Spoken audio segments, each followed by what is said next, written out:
మరి వినాయకుని యొక్క పండుగ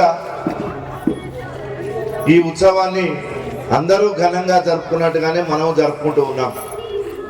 మరి ఈ సందర్భంలో కొన్ని విషయాలు ఆ వినాయకుడికి సంబంధించినటువంటి విషయాలు మనం తెలుసుకోవాల్సినటువంటి అవసరం ఉంది. వినాయకుని యొక్క ఆకారాన్ని మొట్టమొదటి చూడండి. ఆయనది పెద్ద పొట్ట, చిన్న కళ్ళు, తొండము ఏనుగు లాంటి తొండము, పెద్ద పెద్ద చెవులు, విరిగిపోయినటువంటి దంతము. ఆయన యొక్క పొట్టకంతా కూడా పాములతో కుట్టేసి ఉంటుంది. ఈ రూపం మనకేం తెలియజేస్తుంది? మన దేశం వ్యవసాయక దేశం. ప్రధానంగా వ్యవసాయం మీద ఆధారపడి ఈ దేశంలో ప్రజలు బతుకుతారు. వినాయకుని యొక్క తొండాన్ని చూస్తే అది నాగల్లాగా కనిపిస్తుంది. వినాయకుని యొక్క బొజ్జ చూస్తే గాదెలాగా అనిపిస్తుంది. పూర్వకాలం గింజలన్నీ గాదెలో వేసి ఆ గాదెను చక్కగా కుట్టేసేవాళ్ళు. అట్లనే ఆయన పొట్టను కూడా పాములతో కుట్టేశారట. పూర్వం వినాయకుడిని మన దేశంలో ఇట్లా నవరాత్రులు జరుపుకున్న తర్వాత గాదెల్లో వేసేవాళ్ళు, ధాన్యంలో వేసేవాళ్ళు. చిన్న విగ్రహాన్ని తీసుకెళ్ళి, మట్టి విగ్రహాన్ని, లేదంటే మట్టి ఇండ్లు ఉంటే ఇంటి గోడకు ఒక రంధ్రం చేసి ఆ రంధ్రంలో పెట్టి మెత్తేసేవాళ్ళు. ఇది కూడా నిమజ్జనం కిందనే తీసుకున్నారు మన వాళ్ళు. అది మనకు వ్యవసాయకమైనటువంటి రూపం చూస్తే కనిపిస్తుంది. అట్లానే వినాయకుని యొక్క వాహనం ఎలుక వాహనం. ఎలుక ఎప్పుడు పంటల్ని పాడు చేస్తూ ఉంటుంది. వ్యవసాయదారులంతా దండం పెట్టుకుంటారట, స్వామి మేము పండించేటటువంటి పంట ఇంతమంది కడుపు నింపుతుంది కాబట్టి వాళ్ళ యొక్క పంటల్ని పాడు చేయకుండా ఉండడం కోసం స్వామి ఈ ఎలుకను శాంతింపజేసేటటువంటి బాధ్యత నీదే అని మొక్కుకునేటటువంటి ఒక సంప్రదాయం వ్యవసాయక దేశంలో మనం వినాయకుడిని పూజించే ఆచారంలో ఉంది. ఇది భౌతికమైనటువంటి వ్యవసాయానికి సంబంధించింది. అయితే ఎవరివైనా చెవులు పెద్ద పెద్దగా ఉండాలి, చెప్పేటప్పుడు జాగ్రత్తగా వినాలి అని అర్థం. కళ్ళు సూక్ష్మంగా ఉండాలి, చూడగానే గ్రహించాలి. శ్రీనివాసాల పోయి పట్టు చీర చేయంగానే దీని ధర ఎంతనో చెప్పగలగాలి, ఇట్లా ముట్టుకుంటే చెప్పగలగాలి. అంత శక్తి మీకు ఉండాలి. రెడ్డి బ్రదర్స్ లో పోతే ముట్టుకుంటేనే చీరను చూస్తే దానికి ధర చెప్పగలగాలి. అంత సూక్ష్మ దృష్టి ఉండాలి. ఏ దాంట్లో అయినా నీకు సూక్ష్మ దృష్టి ఉండాలని చెప్పడం చిన్న కళ్ళకు ఉదాహరణ.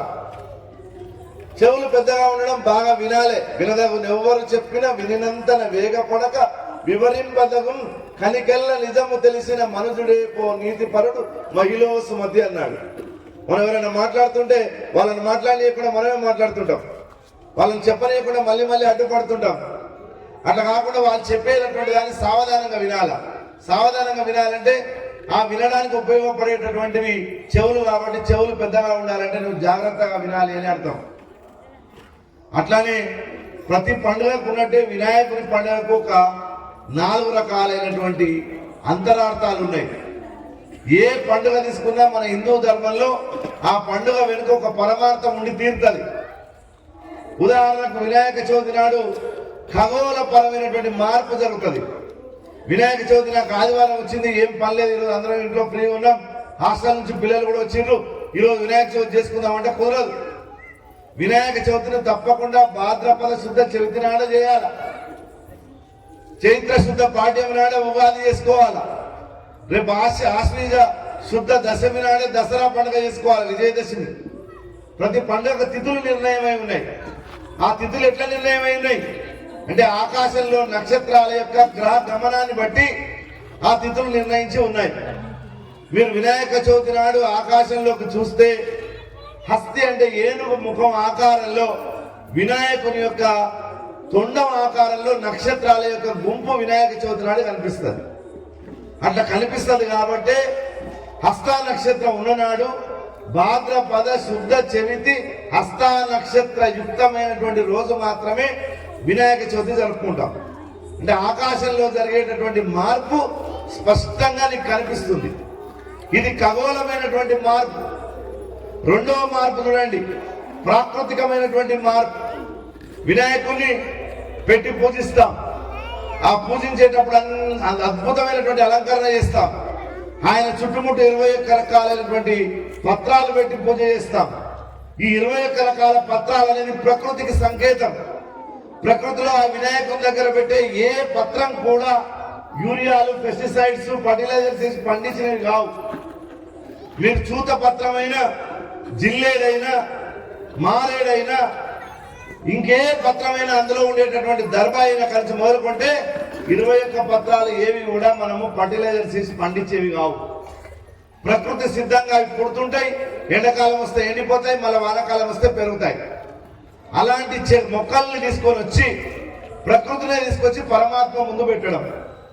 మరి అవి ఇవాళ మనం రోడ్ల పైన ఎట్లంటే తీసుకొచ్చి అమ్ముతుంటే కొనుక్కొచ్చి పూజలు చేస్తున్నాం. కానీ నిజానికి మన పిల్లల్ని తీసుకొని వెళ్ళి మనం ఆ పత్రాలన్నీ సేకరిస్తే వాళ్ళకు అవగాహన వస్తుంది. ఈ చెట్టు ఇలా ఉంటుందా, ఈ చెట్టు ఇలా ఔషధానికి పనికొస్తుందా, ఈ చెట్టు యొక్క స్వరూపం ఇట్లా ఉంటుందా, దీని ఆకులు ఇలా ఉంటాయా, దీనికి ముళ్ళు ఇలా ఉంటాయా అని తెలుస్తుంది వాళ్ళకు.